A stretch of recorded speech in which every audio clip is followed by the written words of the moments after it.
Telugu Desam state minority leader Syed Mateen ने यकसा civil code की शिद्दत के साथ मुखालिफत की। उन्होंने साथ ही आवाम से ख्वाहिश की कि वो यकसा सिविल कोड की मुखालिफत में लॉ कमीशन से नुमाइंदगी करें।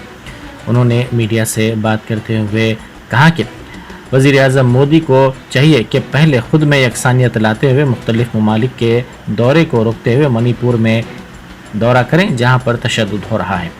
उन्होंने साथ ही ये भी वाज़ेह किया कि तेलुगुदेशम पार्टी तेलंगाना के इंतखाबात की तैयारी कर रही है। अस्सलामु अलैकुम वरहमतुल्लाहि वबरकातुहू। मैं Syed Mateen Ahmed, Telugudesam party state minority leader. आज ये जो प्रेस कॉन्फ्रेंस रखी गई है, प्रेस मीट जो रखी गई है, वो यूनिफॉर्म सिविल कोड के ऊपर रखी गई है, जिसकी वजह से आज देश भर में काफ़ी ज़्यादा परेशानी और मुसीबत उठाई जा रही है। रिलीजन, मुसलमानों में 4 शादी का रिवाज हटाते, वो तलाक का मामला हटाते, तुम कुछ नहीं हटा सकते। 12 से 14 करोड़ की आबादी में मैं आपको बोल रहा हूँ 0.1% भी ऐसे मुसलमान नहीं है जिसने 4 शादी की है। वो सिर्फ एक ही शादी की बात की है।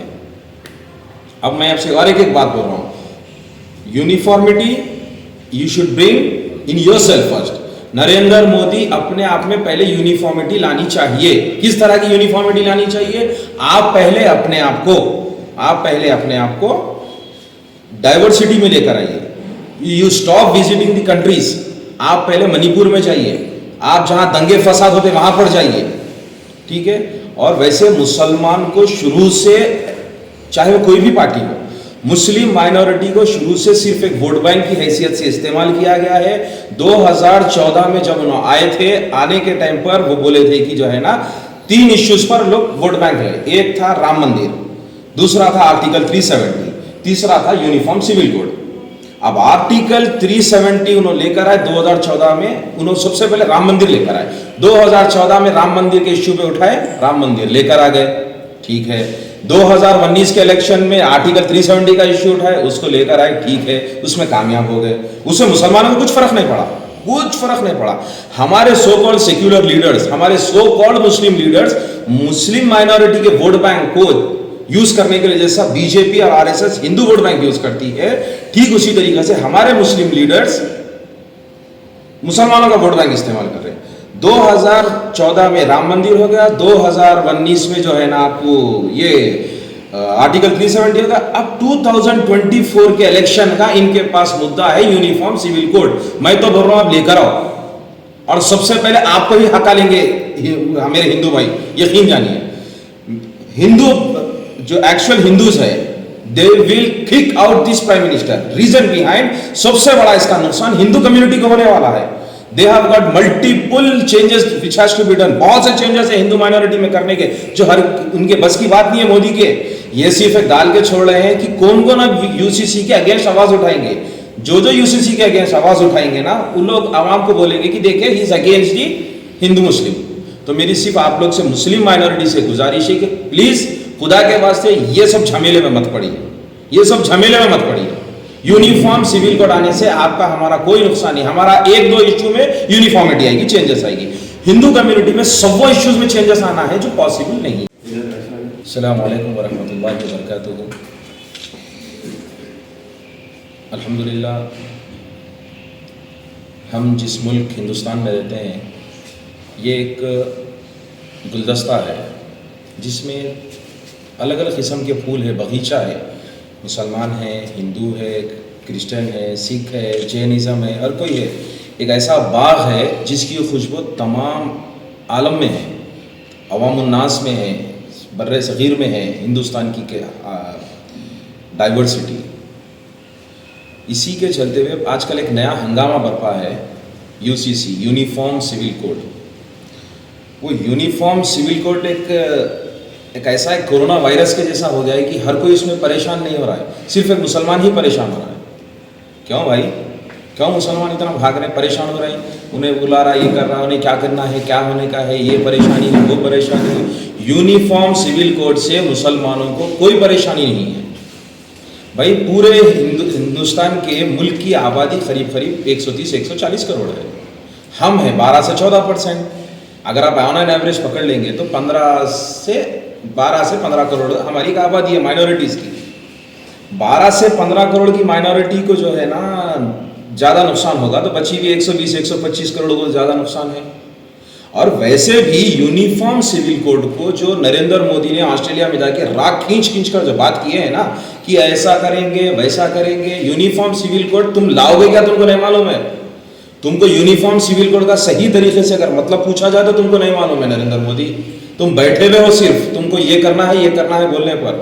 जरा सोचो कि यूनिफॉर्म सिविल कोड का नुकसान सबसे ज्यादा अगर किसी को होगा तो वो नॉन मुस्लिम को होगा, जिसमें मेरे SC ST BC ये सारे भाई आते हैं। और सबसे ज्यादा नुकसान तो शेड्यूल ट्राइब को है, आदिवासियों को है। और आप एकता, एक समानता, एक जैसी यूनिफॉर्मिटी अगर आपको फॉर्म करना है, uniformity should be justified in every manner. क्या आप दलितों को मंदिर में आने की इजाजत दोगे? नहीं दोगे।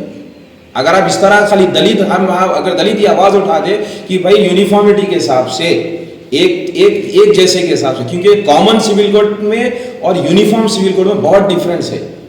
एक जैसा और जो है ना एक सा, एक जैसा और एक सा में बहुत फर्क है। There is a difference between uniformity and common. तो when you are speaking about uniform civil code, आपसे मैं ओपनली ये पूछना चाह रहा हूं, देयर आर मल्टीपल इश्यूज। और बिलखुसूस जो सो कॉल्ड सेक्युलर लीडर्स है, मैं उनसे गुजारिश कर रहा हूं, लॉ कमीशन ने यूनिफॉर्म सिविल कोड के समर्थन और उसके अगेंस्ट में जो भी है कि आवामुन नास, पब्लिक जो है ना, आप अगेंस्ट में है, मैं फेवर में हूं। जो व्यू आपको देने का है, लॉ कमीशन ने वो व्यू मांगा है, ठीक है। तो मेरी गुजारिश है तमाम MPs, MLAs और कॉर्पोरेटर से कि आप जिस तरह से वोट मांगने के लिए घरे घर फिरते हो ना, ठीक उसी तरीके से यूनिफॉर्म सिविल कोड के ऊपर जो लॉ कमीशन ने जो अपना व्यू मांगा है, पब्लिक का जो व्यू मांगा है, उसके लिए आप डोर टू डोर जाइए, वहां पर उनका व्यू लीजिए, then submit that. This is the actual way you can defend the uniform civil code. बस मैं इसी बात पे खत्म करता हूं कि मीडिया वालों से भी गुजारिश है, आप लोग भी अपने तरफ से एक ऐसी प्रेस मीट मीडिया वाले रखिए कि भाई आप लोग भी इसके समर्थन में हैं या अगेंस्ट में हैं। और मैं तेलुगु देशम पार्टी की हैसियत, तेलुगु देशम पार्टी के स्टेट माइनॉरिटी लीडर की हैसियत से मैं अपने तरफ से ये बात बोलना चाह रहा हूँ कि तेलुगु देशम पार्टी भी अनकरीब यहाँ पर से बहुत अच्छे पैमाने पे इलेक्शन की तैयारी कर रही है। जो है ना पूरी डेवलपमेंट आया है तेलंगाना में, उसके ऊपर फिर इंशाल्लाह एक प्रेस मीट होगी। बहुत बहुत शुक्रिया। अस्सलाम वालेकुम।